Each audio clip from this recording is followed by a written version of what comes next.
ये शराबबंदी सत्ता का एक पैरलर इकोनॉमी है और इस पैसे से सरकार चुनाव और उपचुनाव में खेल करती है पैसे का। जब हमने कानून बनाया है तो वैसे लोगों को, जो दुष्ट प्रवृत्ति के लोग हैं, वैसे लोगों को ऊपर कड़ी से कड़ी कार्रवाई की है। ऐसी नरक व्यवस्था बना दी बिहार में शराबबंदी के नाम पर। बिहार में शराबबंदी कानून लागू है। राज्य के अंदर शराब सेवन को लेकर कठोर से कठोर सजा का भी प्रावधान है। लेकिन आपको भी पता है, सबको पता है कि इस कानून की हकीकत क्या है। किसी से छुपा हुआ नहीं है कि कैसे शराब की होम डिलीवरी बिहार में हो रही है और लोग पीकर मर रहे हैं। ताज़ा मामला बिहार के सिवान से आया है, जहां शराब पीने से मौत का मामला आ गया है। 3 लोगों की संदिग्ध मौत हो गई है। इससे पहले सारण, गोपालगंज और एक और जिला था बिहार का उसी के बगल में, वहां पर मौतों का सिलसिला थमने का नाम नहीं ले रहा था। 40 से ज़्यादा लोग मौत को गले लगा बैठे जहरीली शराब के कारण। बताया जा रहा है, इस मामले की मैं बात कर रहा हूं, कि जहरीली शराब पीने से इन लोगों की जान चली गई है। घटना लकड़ी नबीगंज का बताया जा रहा है। घटना को लेकर थाना प्रभारी अजीत कुमार सिंह ने बताया कि 3 की मौत की सूचना मिली है। मामले की जांच की जा रही है कि कैसे मौत हुई है। फिलहाल इस घटना से एक बार फिर हड़कंप मचा हुआ है। पुलिस ये भी नहीं कहना चाहती कि शराब पीकर मौत हुई है। आपने देखा है किस तरीके से सिवान वाली घटना में ये चीज हुआ था, और इस वाले में भी अभी तक पुलिस मान नहीं रही है कि जहरीली शराब से मौत हुई है। अब शक्ति सिंह यादव हैं, अब राजनीति इस पर जमकर हो रही है, क्योंकि जहरीली शराब का मामला एक बार फिर से बिहार में आ गया है। इससे पहले जो बवाल हुआ था, हड़कंप मचा था, उसके बाद एक बार फिर से ये घटना सामने आ गई है। 3 लोगों की मौत हो गई है। 3 लोग गंभीर रूप से बीमार बताए गए हैं। इलाज जिनका चल रहा है, एक की हालत गंभीर बताई जा रही है। आंखों की रोशनी चली गई है, आंख से कुछ दिखाई नहीं दे रहा है। मृतकों में एक अमरजीत यादव है। 2 लोगों की पहचान नहीं हो पाई है। दोनों का शव गांव में ही है। अमरजीत यादव के पड़ोसी सोनी कुमारी ने बताया कि अमरजीत यादव कल रात में शराब पीकर आए थे और बहुत बेचैनी थी। सुबह होते होते हम लोग अस्पताल लाए, जहां उनकी मौत हो गई। वहीं सदर अस्पताल से पटना रेफर होने वाले उमेश यादव की आंखों की रोशनी चली गई है। पत्नी ने बताया कि शराब पीने के बाद ऐसी हालत हुई है। बीते महीने ही अक्टूबर में जहरीली शराब से कई लोगों की मौत हो गई थी। सिवान के साथ साथ छपरा और गोपालगंज में 62 लोगों की मौत हो गई थी। हालांकि आधिकारिक पुष्टि 37 की है। सारण के मसरक और सिवान के अलग अलग से जगहों से लोगों की मौत की सूचना आई। जिला पुलिस प्रशासन की ओर से पुष्टि हुई थी कि इन लोगों की मौत जहरीली शराब पीने से हुई थी। छपरा के मसरक से ही सिवान और गोपालगंज में शराब की सप्लाई की गई थी। तो एक बार फिर से मामला आ गया है जहरीली शराब का। राजनीति इस पर हो रही है। शक्ति सिंह यादव हैं, आरजेडी के जो प्रवक्ता हैं, उन्होंने तो बहुत कुछ कह दिया है। सुनिए क्या कुछ कह रहे हैं। देखिए, पटना उच्च न्यायालय ने एक बार फिर मुहर लगा दी कि बिहार में अवैध शराब का कारोबार व्याप्त है, एक पैरलर इकोनॉमी है और पदाधिकारी और पुलिसकर्मियों का कमाई का अड्डा है और गरीब के लिए मुसीबत है। आज ही देखिए सिवान में 3 लोग किस तरह से गले लगा लिए हैं मौत। तो हम तो शुरू से ही बात को कर रहे हैं। हमारे नेता तेजस्वी जी लगातार बार बार कर रहे हैं, और जहां भी छापा पड़ता है, जहां भी पकड़ाता है, लोग तो जनता दल यू के लोग, सत्ताधारी दल के लोग, क्या शराब की बड़ी खेपे पकड़ी जाती है, अधिकारियों को ट्रांसफर कर दिया जाता है। ये शराबबंदी सत्ता का एक पैरलर इकोनॉमी है और इस पैसे से सरकार चुनाव और उपचुनाव में खेल करती है पैसे का। तो मैं शुरू से ही बातों को जोड़ दे करके, हमारे नेता भी कर रहे हैं, हम लोग भी कर रहे हैं। अब तो उच्च न्यायालय का आया है, ये बात तो सरकार के कानों को तो जानी चाहिए। जिंदा लाश ने बिहार को लाश में तब्दील कर दिया है। ऐसी नरक व्यवस्था बना दी बिहार में शराबबंदी के नाम पर। सर्व से झुक जाता है।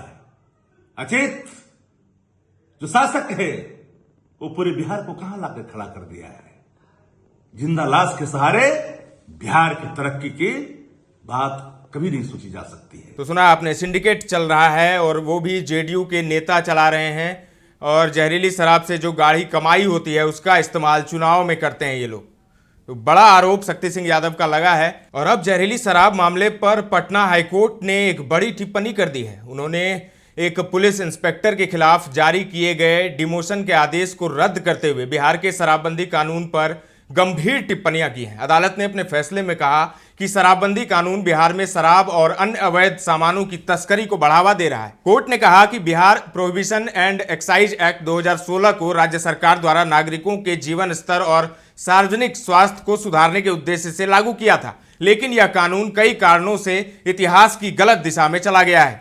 टाइम्स ऑफ इंडिया की एक रिपोर्ट के मुताबिक यह फैसला न्यायमूर्ति पूर्णेंदु सिंह द्वारा 29 अक्टूबर को सुनाया गया था और 13 नवंबर को हाईकोर्ट की वेबसाइट पर फैसला अपलोड किया गया। कोर्ट का यह फैसला मुकेश कुमार पासवान द्वारा दायर की गई याचिका के जवाब में आया था। न्यायमूर्ति सिंह ने अपने फैसले में कहा, पुलिस, एक्साइज, राज्य वाणिज्यिक, कर और परिवहन विभागों के अधिकारी इस शराबबंदी का स्वागत करते हैं क्योंकि उनके लिए यह कमाई का जरिया है। शराब तस्करी में शामिल बड़े व्यक्तियों या सिंडिकेट ऑपरेटरों के खिलाफ बहुत कम मामले दर्ज होते हैं, वहीं शराब पीने वाले गरीबों या नकली शराब के शिकार हुए लोगों के खिलाफ अधिक मामले दर्ज किए जाते हैं। यह कानून मुख्य रूप से राज्य के गरीब लोगों के लिए ही मुसीबत का कारण बन गया है। न्यायमूर्ति सिंह ने आगे कहा, शराबबंदी कानून की कड़ी शर्तें पुलिस के लिए एक सुविधाजनक उपकरण बन गई हैं। पुलिस अक्सर तस्करों के साथ मिलीभगत में काम करती है। कानून से बचने के लिए नए तरीके विकसित किए गए हैं। आपको बता दें कि याचिकाकर्ता Mukesh Kumar Paswan Patna bypass police station में स्टेशन हाउस ऑफिसर के रूप में कार्यरत थे। उन्हें इसलिए निलंबित कर दिया गया था क्योंकि राज्य के एक्साइज अधिकारियों ने उनके स्टेशन से लगभग 500 मीटर दूर छापेमारी की थी और विदेशी शराब जब्त किए थे। उन्होंने खुद को निर्दोष साबित करने के लिए अदालत का रुख किया। उन्होंने विभागीय जांच के दौरान भी अपना पक्ष रखा। हालांकि राज्य सरकार द्वारा 24 नवंबर 2020 को जारी किए गए सामान्य आदेश के तहत उन्हें डिमोशन की सजा दी गई थी। इस आदेश में कहा गया है कि जिस पुलिस अधिकारी के क्षेत्राधिकार में शराब की बरामदगी होती है उसके खिलाफ कार्रवाई की जाएगी। हाईकोर्ट ने पाया कि यह सजा पहले से निर्धारित थी, जिसे पूरी विभागीय प्रक्रिया मात्र औपचारिकता बनकर रह गई। अदालत ने न केवल सजा के आदेश को रद्द किया बल्कि याचिकाकर्ता के खिलाफ शुरू की गई पूरी विभागीय कार्रवाई को भी रद्द कर दिया। तो हाईकोर्ट ने बड़ा फैसला लिया है और इस शराबबंदी कानून की पोल खोल दी है। जिस तरीके से नीतीश सरकार शराबबंदी के नाम पर सिर्फ गरीबों की जान ले रही है और गाढ़ी कमाई कर अवैध शराब से उनको जो है इस चुनाव में इस्तेमाल कर रही है। ये एक बड़ी टिप्पणी राजद की तरफ से किया गया था और हाईकोर्ट ने भी इसे माना है। उन्होंने एक पुलिस अधिकारी को जो सजा मिली थी उसे रद्द किया और उनके खिलाफ जो विभागीय कार्रवाई हो रही थी उसे भी रद्द किया और नीतीश सरकार पर सख्त टिप्पणी की है। तल्ख टिप्पणियां हुई है शराबबंदी पर। आपको क्या लगता है, शराबबंदी कानून से क्या सिर्फ गरीब ही मर रहे हैं? क्योंकि ये भी देखा गया है कि जितने भी केस होते हैं पुलिस में, थानों में, सब में गरीबों के खिलाफ ही केस होते हैं। ज़्यादातर मामलों में जो सिंडिकेट चला रहे होते हैं, जो बड़े बड़े लोग होते हैं, जो शराब की कमाई से अपना घर चला रहे हैं, घर ही नहीं बल्कि धनसेठ बने बैठे हैं, उन पर कोई कार्रवाई नहीं होती है, लेकिन गरीबों पर कार्रवाई होती है। ये हाईकोर्ट ने कहा है आज। लेकिन सरकार के मंत्री कुछ और ही कह रहे हैं। सरकार के मंत्री कह रहे हैं कि जो भी दोषी हैं उन पर कार्रवाई की जाएगी। जो भी ऐसा काम कर रहे हैं, जो भी ऐसे दुष्प्रवृत्ति के लोग हैं समाज में, उन पर कठोर से कठोर कार्रवाई की जाएगी। सुनिए, अशोक चौधरी हैं, नीतीश के दुलरवा हैं और बिहार सरकार में मंत्री हैं। सुनिए। पता नहीं, हाईकोर्ट का हमने निर्णय देखा नहीं है, कमेंट देखा नहीं है।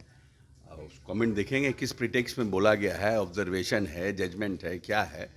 बहुत सारा ऑब्जर्वेशन भी होता है, तो वो पर्सनल व्यू है, that is not a judgement.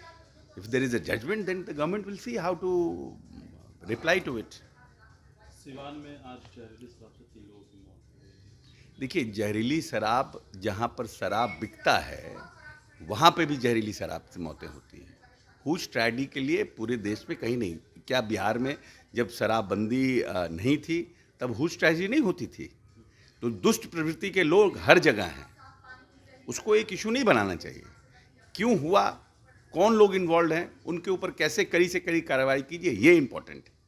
जब हमने कानून बनाया है तो वैसे लोगों को, जो दुष्ट प्रवृत्ति के लोग हैं, जो इस तरह के जहरीली शराब बनाने का काम और जिससे पीने से लोगों की जान है, वैसे लोगों को ऊपर कड़ी से कड़ी कार्रवाई की जाए। सुना आपने अशोक चौधरी को, किस तरीके से उन्होंने शराबबंदी कानून की वकालत की है और उन्होंने कहा है कि जो भी दोषी होंगे, जो इस तरह का काम कर रहे हैं, उनके खिलाफ कार्रवाई की जाएगी, कठोर से कठोर उन्हें सजा मिलेगी। आप इस पूरे मामले पर क्या राय रखते हैं? हाईकोर्ट ने जो टिप्पणी की है कि सिर्फ शराबबंदी में गरीब पिस रहे हैं, अमीरों पर कुछ नहीं हो रहा है, और जो सिंडिकेट चला रहे हैं, जो बड़े बड़े उद्योगपति बने बैठे हैं, धनसेठ बने बैठे हैं शराब की कमाई से, उन पर ज़्यादा कार्रवाई नहीं होती है, गरीबों पर कार्रवाई ज़्यादा होती है और मरते भी गरीब ही हैं जहरीली शराब पीकर।